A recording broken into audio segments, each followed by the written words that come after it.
قرب قیامت کی 10 بڑی علامات میں سے ایک علامت دجال کا ظاہر ہونا بھی ہے۔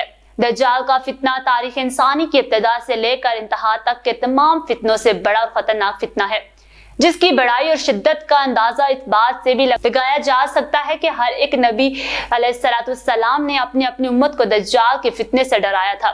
دجال کب آئے گا؟ کیا وہ اس جدید ٹیکنالوجی کے دور میں آئے گا؟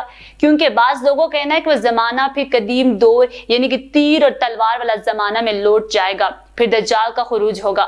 دجال حضرت عیسیٰ علیہ السلام کے نزول سے پہلے نکلے گا اور حضرت عیسیٰ علیہ السلام کا نزول قیامت کے قرب میں ہوگا، جس کا علم اللہ کو ہے۔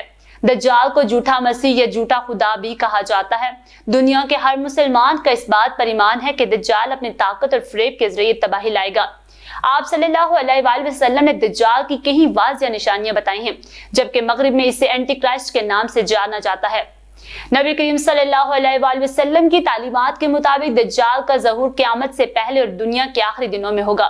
آپ صلی اللہ علیہ وآلہ وسلم نے فرمایا، دجال ایک آنکھ سے کانا ہوگا، وہ ایک جگہ نہیں رکے گا۔ امام مہدی علیہ السلام ایک دن نماز پڑھنے کے لیے مصلی کی طرف بڑھیں گے تو عین اسی وقت حضرت عیسیٰ علیہ السلام کا نزول ہوگا۔ نماز سے فارغ ہوگا لوگ دجال کے مقابلے کے لیے نکلیں گے۔ دجال حضرت عیسیٰ علیہ السلام کو دیکھ کر ایسے گلنے لگے گا جیسے نمک پانی میں گل جاتا ہے۔ پھر حضرت عیسیٰ علیہ السلام آگے بڑھ کر اس کو قتل کر دیں گے۔